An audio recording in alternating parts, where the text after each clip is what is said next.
ஒரு யானை அப்படியே குளிச்சுட்டு வந்துக்கிட்டு இருக்கு. எதிர்க்க ஒரு பன்னி வருது. பன்னி பார்த்தா தெரியும் நமக்கு ஏற்கனவே அது பூரா சேறு சகதி. இந்த யானை பன்னி வர்றத பார்த்தோன்னே கொஞ்சம் ஓரமா ஒதுங்கி நின்றுச்சு. அந்த பன்னி கிராஸ் ஆகி போயிடுச்சு.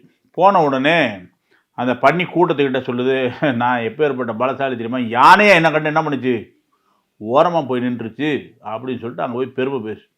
இதை கேட்ட மற்ற யானைகள் வந்து இந்த யானைகிட்ட அறிவு இருக்குதா, அந்த பன்னி உன்னை பற்றி அப்படி சொல்லுது, உன்னை என்ன அதை கண்டு நீ பயந்து போயிட்ட அப்படின்னு சொல்லிட்டு சொல்லுது அப்படின்னு உடனே யானை சொல்லித்தான், அந்த அந்த பன்னி அழுக்கு, ஆனால் நான் தூய்மையானவன், எனக்கு ஒரு பெரிய காரியம் இல்லை, அதை போட்டு ஒரே மிதி மிதி நசுக்கி தேய்ச்சிருப்பேன், ஆனால் அழுக்கு என் மேலே ஒட்டிடும், அதை நான் விரும்பலை அப்படின்னு சொல்லிச்சா அந்த யானை.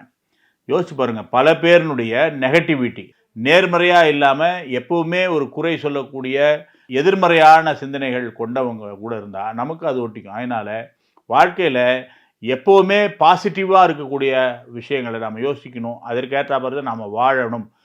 எதிர்மறையாக இருக்கக்கூடிய யாராவது எதிரில் வந்தால் கூட நகர்ந்து போய்டுறது நல்லதுன்னு தான் இந்த கதை சொல்லுது. வணக்கம்.